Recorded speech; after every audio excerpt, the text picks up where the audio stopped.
Hello അസ്സലാമു അലൈക്കും. ലക്ഷദ്വീപുകാരനാണ്. ഇന്ന് എനിക്കും ലുക്മാനും വല്യുപ്പാൻ്റെ വീട്ടിലാട്ടോ ഫുഡ്. അങ്ങനെ തറാവിഹൊക്കെ കഴിഞ്ഞ് ഞങ്ങൾ നേരെ വിട്ട് ഫുഡ് കഴിക്കാൻ. ചെറിയൊരു നോമ്പുതുറ പരിപാടിക്ക് വേണ്ടിയായിരുന്നു ഞങ്ങൾ വിളിച്ചത്. ആ ഒരു സമയത്ത് ഞങ്ങൾക്ക് പോകാൻ പറ്റാത്തതുകൊണ്ടാണ് ഫുഡ് കഴിക്കാൻ വേണ്ടി ഞങ്ങൾ അവിടെ പോയത്.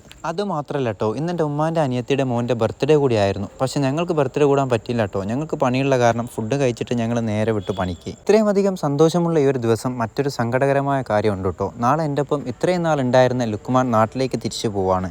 അങ്ങനെ ഫുഡെല്ലാം കഴിച്ച് കഴിഞ്ഞ് നമ്മൾ നേരെ വിട്ട് വല്യുപ്പാൻ്റെ അടുത്തേക്ക്. പ്രായത്തിൻ്റെ ചില ചെറിയ ചെറിയ പ്രശ്നങ്ങൾ വല്യുപ്പൊക്കെ ഉണ്ട് കേട്ടോ. അങ്ങനെ ഒരുപാട് നേരം വല്യുപ്പാനോട് കുറച്ച് വർത്താനമൊക്കെ പറഞ്ഞ് ഞങ്ങളവിടെ ഇരുന്നു. നമ്മുടെയൊക്കെ ചെറുപ്പകാലം വളരെ മനോഹരമായ രീതിയിൽ നമുക്ക് കൊണ്ടു നടക്കാൻ പറ്റിയത് നമ്മുടെയൊക്കെ വല്യുപ്പമാരുള്ളത് കൊണ്ടായിരിക്കാം അല്ലേ. ഞാനൊക്കെ 5ാം ക്ലാസ് വരെയാണ് നാട്ടിൽ പഠിച്ചത്. അതുവരെ നമ്മുടെ ചെറിയ കുട്ടിക്കാലം ചെലവഴിച്ചത് വല്യുപ്പാൻ്റെ കൂടെ ആട്ടോ.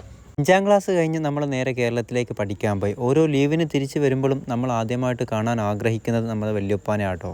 അന്നൊക്കെ നമ്മൾ നാട്ടിലേക്ക് വരുമ്പോൾ ഒരു മാസമൊക്കെയാണ് നമുക്ക് ലീവ് കിട്ടിയിരുന്നത്. ആ ഒരു ടൈമിൽ വല്യുപ്പാൻ്റെ ഒപ്പം നമ്മൾ നടന്ന് ഒരുപാട് പണികളൊക്കെ ചെയ്ത് തിരിച്ചു പോകുമ്പോൾ നല്ലൊരു തുക വല്യുപ്പ നമുക്ക് തരും. എൻ്റെയൊക്കെ ചെറുപ്പത്തിൽ പെരുന്നാളൊക്കെ വരുമ്പോൾ നമുക്ക് ആവശ്യമുള്ള പടക്കങ്ങളും വസ്ത്രങ്ങളും പൈസകളും ഒക്കെ ആയിട്ട് ഒരുപാട് സഹായങ്ങൾ വല്യുപ്പ നമുക്ക് തരും. കാരണം നമ്മൾ ആ ഒരു ടൈമിൽ എപ്പോഴും വല്യുപ്പാൻ്റെ കൂടെ ആയിരുന്നു.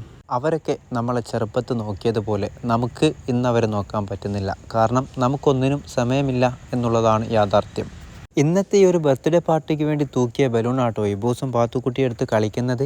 എപ്പോഴും ഇബൂസിനെയും കൊണ്ട് വല്യുപ്പാൻ്റെ വീട്ടിലേക്ക് പോകുമ്പോൾ അവൻ്റെ കണ്ണ് ഈ കാണുന്ന വണ്ടിയിലാട്ടോ. ഇത് നമ്മുടെ പാത്തുക്കുട്ടീൻ്റെ സ്വന്തം വണ്ടിയാട്ടോ. വണ്ടിയിൽ കളിച്ചുകൊണ്ടിരുന്ന ഇബൂസിന് വല്യമ്മ പായസം കൊണ്ടുവന്ന് കൊടുത്തു. അവന് പായസം വേണ്ട, അവൻ ഈ കാണുന്ന വണ്ടിയിൽ കളിച്ചാൽ മതി എന്ന മട്ടിലാണ്.